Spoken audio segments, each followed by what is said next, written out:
Hello, everyone, and thank you for listening and watching. My name is Nefertiti, aka Yogi Lifter Nef, and this is day 28 of the self-love journey, my self-love journey, our self-love journey. And I wanted to talk to you today about breakups, split ups, separation, divorce, right? Those kind of things, the things that happen sometimes in relationships when two people are no longer an energetic match. And that is ultimately what happens. It doesn't matter what the circumstances are, but for whatever reason, two people will have to separate if they are no longer an energetic match because the law of attraction is always matching.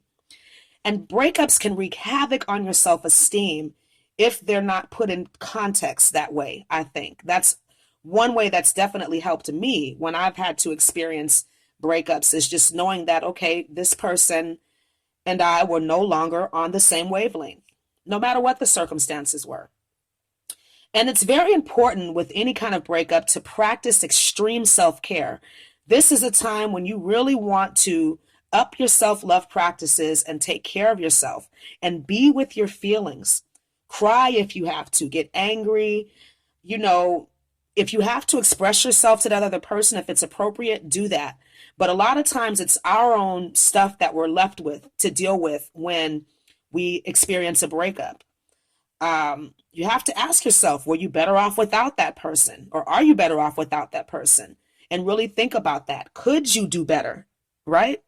As opposed to wondering, what did I do wrong? Can I get this person back? And there are certain situations where people get back together and it works out. But the majority of the time when two people split up, it's usually for the best because one of the other people has either decided to stop growing or you're just not a match. And on some level, when breakups occur, especially when it's something that's been a long time coming, on a deep level that you deserve better. Even though it hurts, even though you're angry, maybe a little butthurt, embarrassed, but on some level, you probably can do a lot better. So give yourself some credit. Now, here's a couple of tips to get over a breakup. And the first one is going to be just to get on with your daily routine. It helps to kind of have that distraction. Try not to wallow, to be sad, to, adjust your day in any kind of way. Keep moving forward. The second tip is going to be to get a good workout routine. A lot of times we need to channel anger and feelings of failure and self-reproach into something physical. So definitely working out helps when dealing with a breakup, and it'll help you to get pretty and fine for the next person to come along, right?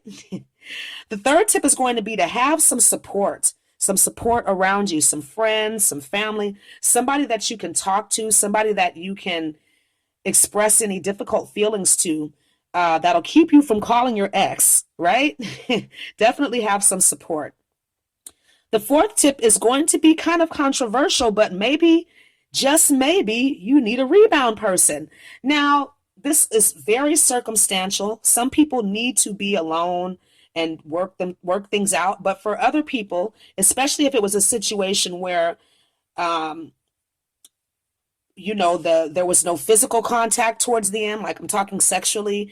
And, for women, I think we need that reassurance sometimes, especially when we've been abandoned by someone, when somebody leaves us. It could be helpful to get a rebound person, but definitely think about that and make sure that that's right for you because you don't want to end up in another relationship right after a breakup. But it could be helpful to get out and have a little fun with somebody with no strings attached, just to make you feel beautiful and sexy again, right? And this leads to my last tip. When you get into or you are proceeding to get into your next relationship, take your time, slow down, get to know that person so that you don't repeat the same cycle. Ask very important questions, set boundaries, and make sure that you have all the information that you need to be comfortable with your next relationship. Okay? So I hope these tips were helpful. Thank you for listening and watching. Mwah. Namaste. Remember, you are love, you are light, you are free, and bye for now.